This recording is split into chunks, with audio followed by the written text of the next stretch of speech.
I never imagined that a simple Christmas night could shatter my world forever. The smell of pine filled the room, and the fire crackled softly. But what I saw when I turned around froze me in place. His eyes lingered on mine, filled with a hunger I hadn't felt in years. My heart raced as I realized. This was the moment I crossed a line I could never uncross. I always believed we had the perfect marriage. Robert was steady, reliable, the kind of man I thought I needed after the chaos of my first failed relationship. When we married, I promised myself this time would be different. I craved security, and he gave me that. But over the years, that stability turned into routine, and somewhere along the way, the spark faded. Our nights were predictable, Robert asleep in his recliner by 9 p.m. while I sat alone by the fire, staring at the flickering flames and wondering if this was all there was. I told myself it was normal, that love changes with time. But deep down, the emptiness grew, no matter how much I tried to ignore it. Then Ethan came home. Ethan was Robert's son from his first marriage. I had met him briefly over the years, during holidays and occasional family gatherings, but he'd always been distant, more of a guest than a part of our lives. But now, at 28, he wasn't the awkward teenager I remembered. He was confident, charming, and disarmingly easy to be around. He'd returned home for the holidays after losing his job in the city, and Robert was thrilled to have him back. I, on the other hand, wasn't prepared for the way his presence would disrupt my carefully constructed world. From the moment Ethan walked through the door, the house felt different. He noticed things, complimented the decorations I'd spent hours arranging, and made jokes that actually made me laugh. It had been so long since I felt noticed, let alone desired, and I hated how much it affected me. We spent the days leading up to Christmas decorating the house while Robert was out running errands. Ethan was helpful and attentive, climbing ladders to hang lights and untangling garlands without complaint. But there were moments, small, fleeting moments, when his hand brushed mine or his gaze lingered a little too long. I told myself it was nothing, that I was imagining it. But deep down, I knew something had shifted. And on Christmas Eve, as we stood by the tree in the soft glow of the lights, I felt it, the pull, the tension that neither of us could deny. The days leading up to Christmas passed in a blur of decorations, errands, and quiet evenings by the fire. But something about the air between Ethan and me felt heavier with each passing moment. It started with the small things, his lingering glances when he thought I wasn't looking, the way his voice softened when he spoke to me, and how his hand always seemed to brush against mine as we worked side by side. At first, I dismissed it, convincing myself I was overthinking, that it was just the warmth of the season making me sentimental. But then came the moments I couldn't explain away. One evening, we were decorating the tree while Robert had gone to bed early, exhausted from another long day of holiday preparations. Ethan handed me an ornament, and our fingers touched briefly, but long enough to send a shiver down my spine. I pulled away quickly, laughing nervously to cover the sudden tension. "Cold hands," I said, trying to brush it off. Ethan didn't say anything. He just smiled, a slow, knowing smile that made my pulse quicken. Later that night, as I cleaned up the living room, I caught him watching me from across the room. His eyes lingered on me in a way that made my breath hitch. I turned away, pretending not to notice, but my heart raced. I couldn't understand what was happening. It had been years since I'd felt this way, since anyone had looked at me the way Ethan did. And that terrified me. The next day, while unpacking a box of old ornaments, Ethan pulled out a ceramic angel with a chipped wing. "Mom loved this one," he said softly, turning it in his hands. I paused, unsure how to respond. Ethan's mother had always been a sensitive subject, a ghost that lingered in the background of our family. She said it brought good luck, he added, his voice tinged with nostalgia. "Maybe it brought her comfort," I replied quietly. Ethan's eyes met mine, and something passed between us, a connection I couldn't name but felt deep in my chest.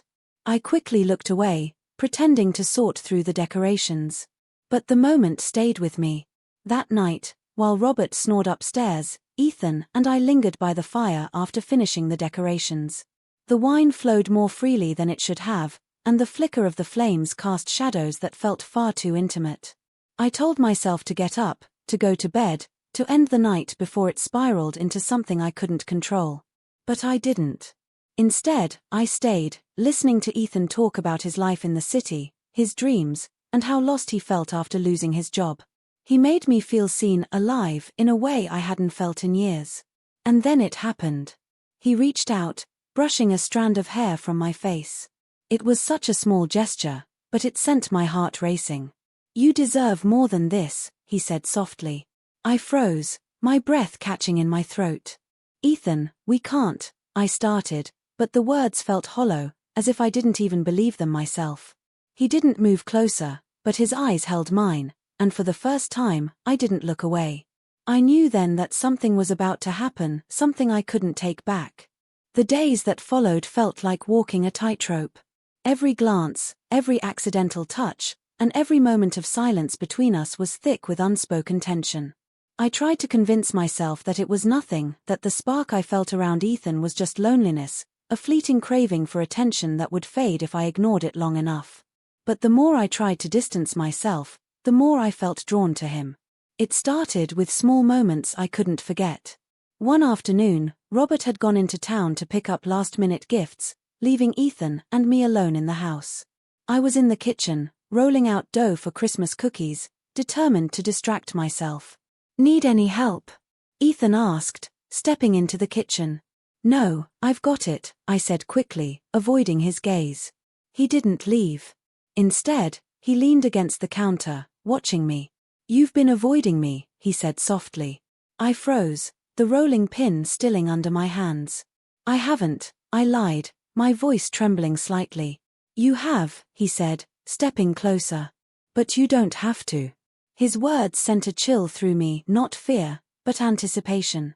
I wanted to push him away, to tell him to stop, but instead, I stood there, frozen as his fingers brushed against mine, steadying my shaking hands. "You don't have to feel guilty," he whispered. His voice was low, soothing, and dangerous all at once. I pulled away abruptly, grabbing the tray of cookies and turning my back to him. "This isn't right, Ethan," I said, my voice shaking. "You're Robert's son. We can't." "But you feel it too, don't you?" he interrupted, stepping closer. I didn't answer. I couldn't. The tension was unbearable. I felt my heart pounding as I turned to face him, and for a brief moment, I let myself imagine what it would feel like to give in, to let him kiss me, to feel his arms around me. And then it happened. Ethan reached out, cupping my face in his hands, and before I could stop him, his lips were on mine. The kiss was tentative at first, as if he was giving me the chance to pull away. But I didn't. Instead, I melted into him, my hands gripping his shirt as if letting go would shatter me. It was reckless. It was wrong. And yet, in that moment, it felt more right than anything had in years. When we finally pulled apart, I couldn't look at him. "This can't happen," I whispered. "But it already did," he replied. I tried to run, to distance myself before I lost control completely, but Ethan wouldn't let me. Later that evening, as we finished decorating the tree, he brushed against me again. This time, I didn't pull away. Instead, I let myself enjoy the feeling of his closeness. "You make it impossible to walk away," I admitted, my voice barely above a whisper. "Then don't," he replied, his voice firm yet gentle. I knew it was wrong, but the craving for attention, for connection, overpowered my guilt. The next day, Robert went out to meet friends, leaving Ethan and me alone once again. We were supposed to fix the outdoor lights, but instead, we ended up in the barn, surrounded by the scent of hay and pine. "It's freezing," I said, rubbing my arms as the wind howled outside. Ethan stepped closer, wrapping his coat around my shoulders. "Better?" he asked, his voice soft. I nodded, but I couldn't look at him. He reached out, tilting my chin up so I had no choice but to meet his eyes. "You don't have to be afraid," he said. His words undid me. I leaned in before I could stop myself, and this time, there was no hesitation. His hands found my waist, pulling me closer, and the world outside disappeared. By the time we pulled apart, we both knew we had crossed a line we couldn't uncross. That night, I couldn't sleep. Robert snored beside me, completely unaware of the storm unraveling inside me. Guilt gnawed at me, but it wasn't enough to stop the longing that burned through me. The next morning, Ethan acted as if nothing had changed. He joked with Robert, helped him move furniture, and smiled as if his lips hadn't just been on mine hours earlier. But when our eyes met across the room, I felt it, the spark, the tension, the need that only seemed to grow stronger the more I tried to fight it.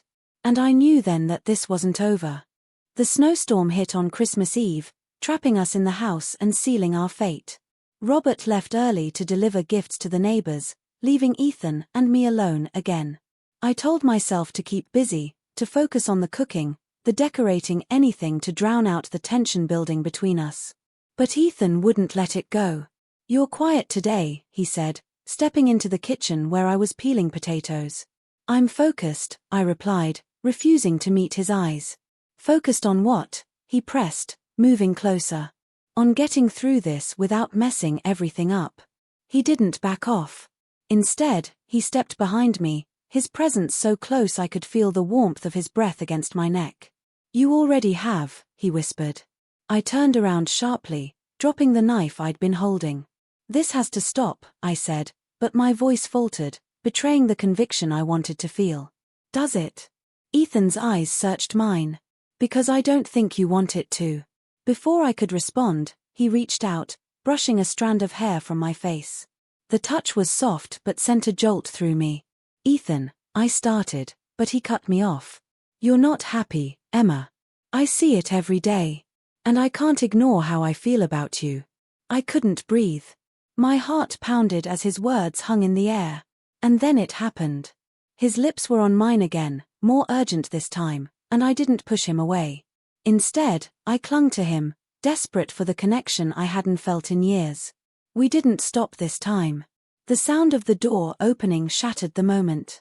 I pushed Ethan away just as Robert stepped into the kitchen, brushing snow from his coat. "You two look like you've seen a ghost," Robert joked, oblivious to the tension crackling between us. I forced a laugh and turned back to the counter, my hands trembling as I tried to compose myself. But the damage was done. Later that night, while Robert was asleep, Ethan found me sitting by the fire, staring into the flames. "Emma," he said softly, sitting beside me. "We can't do this," I whispered, tears stinging my eyes. "But it's already done," he replied. I shook my head, but I didn't move when he reached for my hand. The sound of footsteps stopped us cold. I looked up to see Chloe, Robert's daughter, standing in the doorway. "What's going on?" she asked, her eyes darting between us. "Nothing," I said quickly, pulling my hand away and standing up. But Chloe wasn't convinced. "I'm not stupid," she said, stepping closer. "I see the way you two look at each other. What the hell is going on?" Panic surged through me, but before I could speak, Ethan stood. "You're imagining things, Chloe," he said firmly. She didn't believe him. "I'm going to tell Dad," she threatened. "No." My voice came out louder than I intended, and Chloe's eyes widened. I tried to backtrack, to calm her down, but the damage was done. "Don't do this," I pleaded. "You don't deserve him," she snapped before storming out of the room. Ethan moved to follow her, but I stopped him. "Let her go," I said, my voice trembling. For the rest of the night, I barely slept.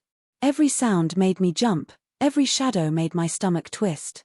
The next morning, Chloe barely spoke to me, and I knew that it was only a matter of time before she told Robert. The guilt was unbearable. I pulled Ethan aside while Robert was outside shoveling snow.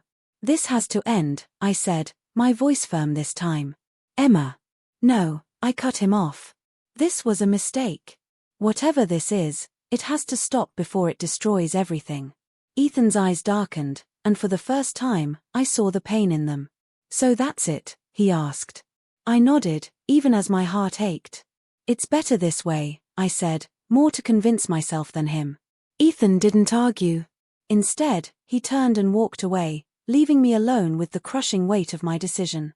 That night, Robert announced that Ethan had decided to leave early. "Says he's ready to get back to work," Robert said cheerfully, completely unaware of the storm that had unraveled inside our home. I forced a smile and nodded, but my chest tightened at the thought of Ethan leaving. When he finally walked out the door, I watched from the window as his car disappeared down the snowy driveway, tears slipping silently down my cheeks. I told myself it was for the best, that it had to end before it destroyed my marriage. But the ache in my chest wouldn't go away. The house felt empty after Ethan left. His absence lingered like the faint scent of pine and cinnamon that still clung to the air.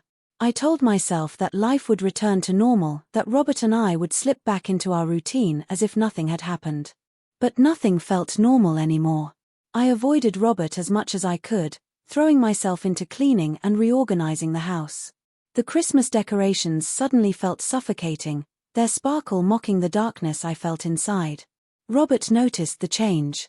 "You've been quiet lately," he said one evening as we sat by the fire. "I'm just tired," I replied, forcing a smile. He reached over and squeezed my hand. "I know this year's been stressful. But we'll get through it, together." His words cut through me like a knife. The guilt was unbearable. I wanted to tell him. I wanted to confess everything and beg for forgiveness. But I couldn't. Instead, I buried it, pretending everything was fine even as it tore me apart inside. A week after Ethan left, Chloe came to visit. She was colder than usual, her eyes sharp and observant. "How's Dad?" she asked as we stood in the kitchen. "He's fine," I replied carefully. "And you?" "I'm fine too," I lied. Her gaze lingered on me, and I could feel the weight of her unspoken accusations. "Are you sure?" she pressed. I wanted to break, to crumble under the weight of her suspicion, but I held my ground. "I don't know what you're implying, Chloe, but nothing's wrong," I said, my voice firmer than I felt. She didn't believe me. I could see it in her eyes. That night, as Robert slept beside me, I lay awake, staring at the ceiling.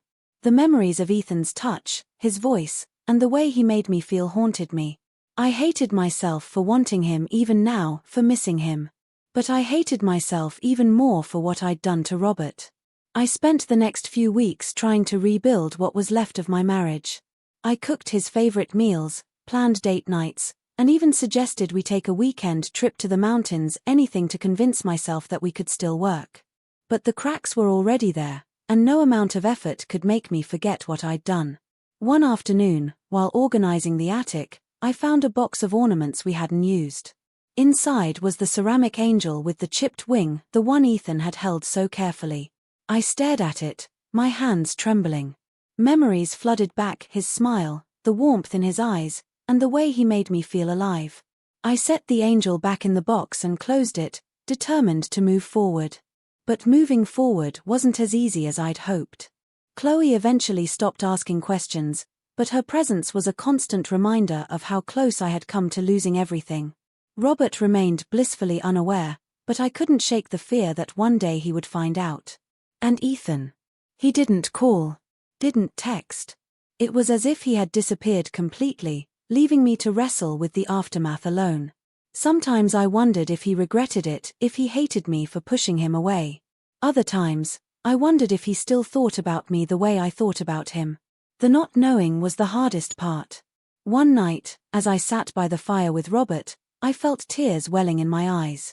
"What's wrong?" he asked, setting down his drink. "Nothing," I said quickly, wiping my eyes. But he didn't believe me. "Emma," he said gently, "you can talk to me." I wanted to, desperately. But I knew that telling him the truth would destroy everything. So I smiled and leaned against him, letting him wrap his arm around me. And for the first time in weeks, I let myself cry. The weeks after Ethan left turned into months, but the ache in my chest never fully faded. I tried to convince myself that what happened was just a fleeting mistake, a moment of weakness fueled by loneliness and desire. But the truth was harder to face. I missed him. Not just the excitement, the forbidden thrill, but the way he made me feel alive, seen, wanted, and valued. It was something I hadn't felt in years, and letting it go felt like burying a part of myself.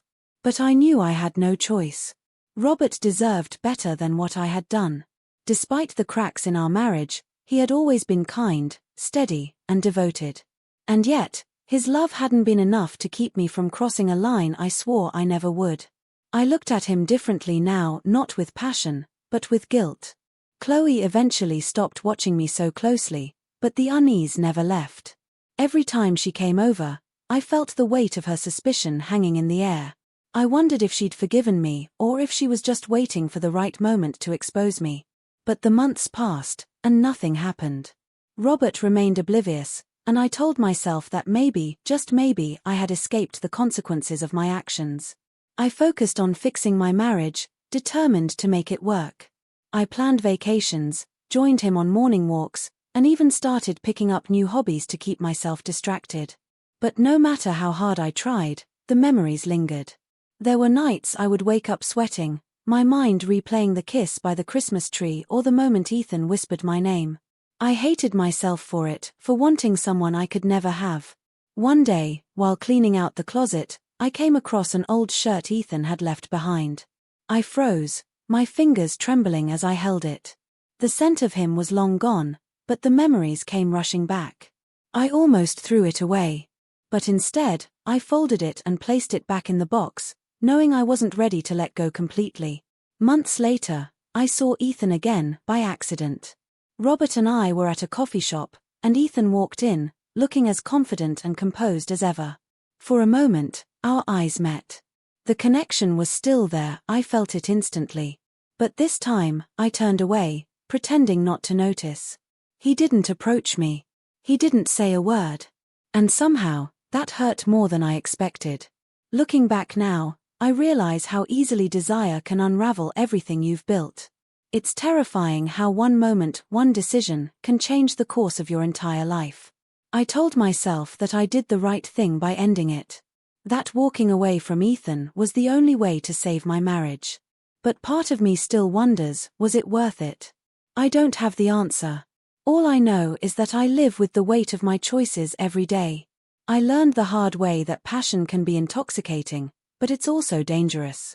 It blinds you to reality, convincing you that the risk is worth the thrill. But in the end, the aftermath leaves scars that never fully heal. No matter how tempting it is to chase what feels new and exciting, some lines should never be crossed. The consequences may not be immediate, but they will always catch up with you, if not through others, then through the guilt you carry inside. What would you have done in her place? Could you walk away from temptation, or would you risk it all for a moment of passion? Let me know your thoughts in the comments below. And don't forget to like, share, and subscribe for more gripping stories like this one. Trust me, you won't believe what's coming next.